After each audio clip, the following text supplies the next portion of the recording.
तो दोस्तों, ये नई कहानी है मैं लेकर आया हूँ आप लोगों के लिए। काफ़ी समय पहले की बात है। प्रतापगढ़ नाम का एक राज्य था। वहाँ का राजा बहुत अच्छा था, मगर राजा को एक सुख नहीं था। वह यह कि उसके कोई भी संतान नहीं थी और वह चाहता था कि अब वह राज्य के अंदर किसी योग्य बच्चे को गोद ले। मगर वह राजा जो था, गोद लेने की लालसा से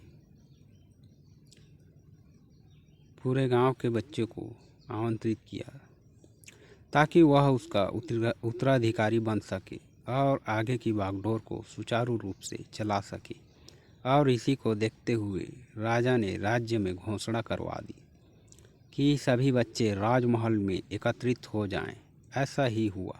राजा ने सभी बच्चों को पौधे लगाने के लिए भिन्न भिन्न प्रकार के बीज दिए और सभी बच्चे प्रसन्न होकर बीज लगाने लगे। और राजा ने कहा कि अब हम 6 महीने बाद मिलेंगे और देखेंगे कि किसका पौधा सबसे अच्छा होगा। महीना बीत जाने के बाद भी एक बच्चा ऐसा था जिसके गमले में वह बीज अभी तक नहीं फूटा था, लेकिन वह रोज उसकी देखभाल करता था और रोज पौधे को पानी देता था। बच्चा बड़ा मायूस था क्योंकि उसके गमले में बीज नहीं उगे थे। देखते ही देखते 3 महीने बीत गए। बच्चा परेशान हो गया। तभी उसकी माँ ने कहा कि बेटा, धैर्य रखो, कुछ बीजों को फलने में ज़्यादा वक्त लगता है। और वह पौधे को सींचता रहा। 6 महीने हो गए। राजा के पास जाने का समय आ चुका था, मगर बच्चा बहुत मायूस था। लेकिन वह डरा हुआ था कि सभी बच्चों के गमले में तो पौधे होंगे और उसका गमला खाली होगा।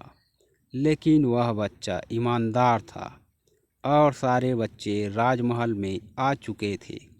कुछ बच्चे जोश से भरे हुए थे क्योंकि उनके अंदर राज्य का उत्तराधिकारी बनने की प्रबल लालसा थी। मगर वह बच्चा बहुत मायूस होकर राजा की तरफ देखने लगा। अब राजा ने आदेश दिया, सभी बच्चे अपने अपने गमले दिखाने लगे। मगर एक बच्चा सहमा हुआ था क्योंकि उसका गमला खाली था। तभी राजा की नज़र उस गमले पर गई। उसने पूछा, तुम्हारा गमला तो खाली है? तो उसने कहा, लेकिन मैंने इस गमले की 6 महीने तक देखभाल की है। राजा उसकी तरफ देखा और देखकर चुपचाप खड़े हो गया।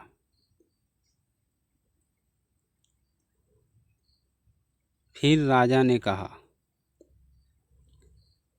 कि उसकी ईमानदारी से खुश था। उसका गमला खाली है, फिर भी वह हिम्मत करके यहाँ आ तो गया। सभी बच्चों के गमले देखने के बाद राजा ने उस बच्चे को सभी के सामने बुलाया। बच्चा सहम गया और राजा ने उस गमला सभी को दिखाया। सभी बच्चे जोर से हंसने लगे। राजा ने कहा, शांत हो जाइए। राजा ने एक बार फिर कहा, शांत हो जाइए। फिर राजा ने जवाब दिया, इतने खुश मत होइए। आप सभी के पास जो पौधे हैं वो सब बंजर हैं। आप चाहे तो कितनी भी मेहनत कर लें, उनसे कुछ नहीं निकलेगा। लेकिन असली बीज यही था। राजा उसकी ईमानदारी से बेहद खुश हुआ और राजा ने उस बच्चे को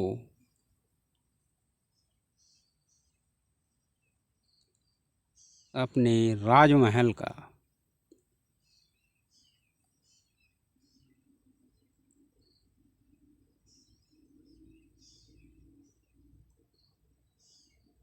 उत्तराधिकारी बना दिया। लेकिन हमें इस कहानी से क्या सीखने को मिला? मेरे हिसाब से अपने अंदर ईमानदारी का होना बहुत ज़रूरी है।